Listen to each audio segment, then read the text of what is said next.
Doja t'ju pyesja, pse i keni mbajtur të fshehur skandalin e zhytjes së dy pallateve në Durrës Marina? E rinisim aty ku e lam një javë më parë. Tek Elisabeta Hajrullaj, administratorja e Durrës Marina, një prej projekteve më të mëdha dhe më të debatueshme në vend, siç njihet ndryshe, projekti i Alabarit, që u prezantua me aq krenari si model zhvillimi, e që sot fatkeqësisht ndodhet në mes të një furtune skandalesh, të cilat i kemi rënditur për disa javë me radhë. Sidoqoftë, ne do të fokusohemi tek problemi, të cilin për një kohë të gjatë, projektuesit dhe zbatuesit e projektit u munduan ta mbajnë të fshehur. Zhytja e dy pallateve të para, tashmë të përfunduara. Pasi problemi, asaj firma u rimblot, edhe janë duke bërë gjithë zonën me blinda me pilota, se e kuptuam që ai terren nuk mban, janë duke punu ditë natë. Firma e Mazaj, inxhinieri zbatues, ka thënë që nuk firmos, se e di mirë ai që është punë e ngecme. Nuk firmos atë kolaudimin që duan bëjnë ta me lloj përforcimesh blindash. Nuk e marr përsipër që do ta maj kështu, sepse thonë duhen shem fare ato. Mirë, po këta tash që ta shejme në shkollë madhe, a kupton çfarë halli është? Deri tani që flasim, inxhinieri thotë 74 cm ulje dhe nuk firmos letrat. Me njëherë pasi ne publikuam rastin, në lëvizje u vu Inspektorati Kombëtar i Mbrojtjes së Territorit, që konfirmoi zyrtarisht se objektet kishin postuar ulje. Sipas komunikatës së këtij institucioni, njëri pallat rezulton me zhytje 28 cm, ndërsa tjetri 18 cm.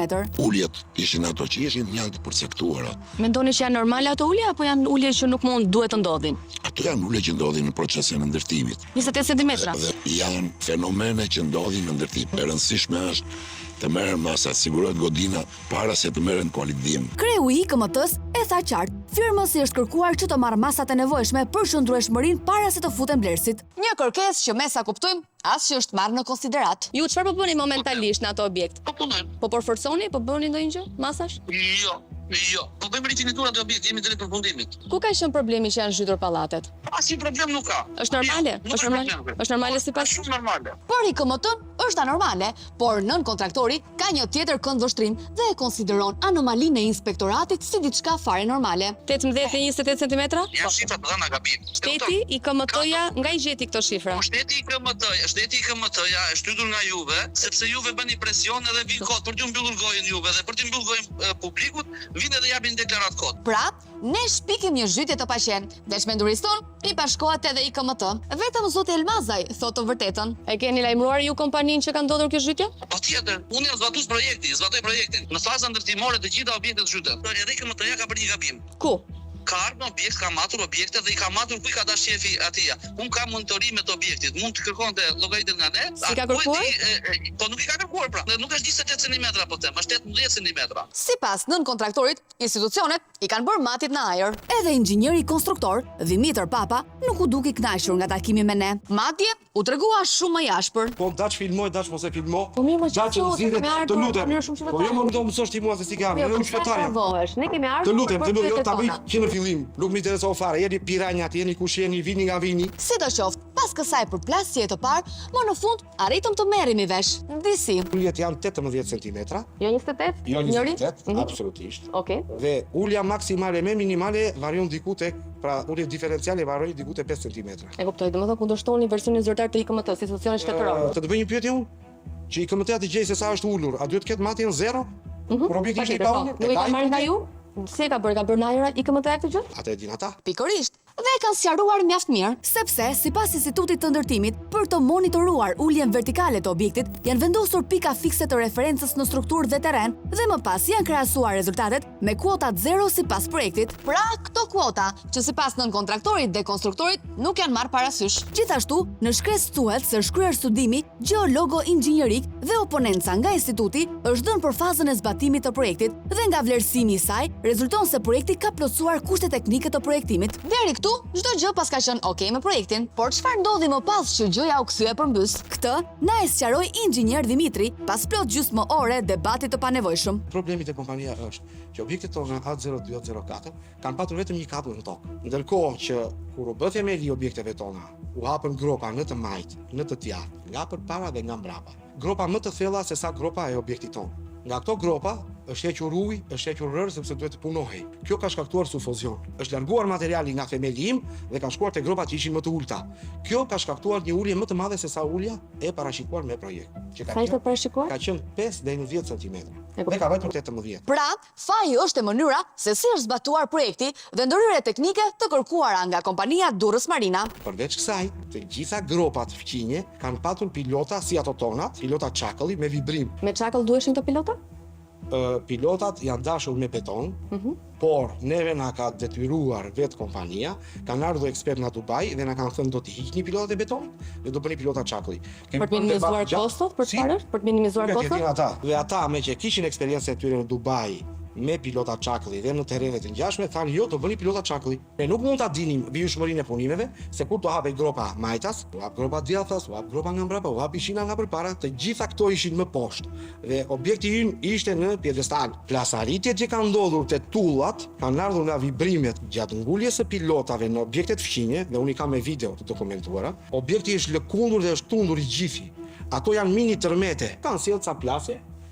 Si kështam dhe unë, gjithandej ja ka dhe këtu pallati plasi që procesi i shpejt i ndërtimit dhe mënyra e ndërtimit, kur gropa jonë rrethua me gropa të tjera, shkaktoi një ulje pak më të madhe. Ky zotri, që sot e pranon publikisht problematikën, pavarësisht se mundohet ta minimizoj, nuk është një emër i panjohur për drejtësinë. Ai është arrestuar në vitin 2021 kur mbante detyrën e ekspertit të IKMT-s, pasi akuzohej se kishte ndërhyrë për të manipuluar një akt ekspertize me qëllim përfitimi financiar nga granti i rindërtimit. Prandaj dhe e ka aq të thjeshtë shprehet se IKMT ka gënjur, por le të kthehemi te thelbi i skandalit, në mes të cilit janë qytetarët e Blerësit, ata që presin të mosojnë nëse pallatet ku kanë investuar janë realisht të sigurta, por edhe taksapaguesit, të gjithë ne, sepse Autoriteti Portual Durrës është institucioni shtetëror që zotron 33% të kapitalit të Durrës Marina nëpërmjet shoqërisë Albanian Seaports Development Company. Zotë Aliu shpikalove, si e. Unë jam Matilda. Tani e kuptova.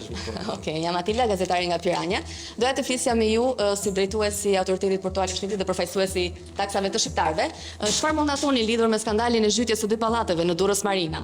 A mund të më dërgoni pyetjet, do më do të përgjigjem të gjitha. E kemi emailin. E keni mundësinë që të flisni shqiptarëve tani në lidhje me taksat e tyre, më kupton? Ju betojnë që për çdo pyetje që do marr ka ju. Çfarë përgjegjësi e mbani ju? Si drejtor i portit. Për të gjitha pyetjet në mënyrën më të saktë. Faleminderit. Zoti Aliu, shkatrua porti për të bërë ky projekti. Tani ka ndodhur ky skandal, janë zhytur një projekt të dështuar. Për të gjitha pyetjet do i betojmë. Zoti Aliu, nuk e keni një përgjigje?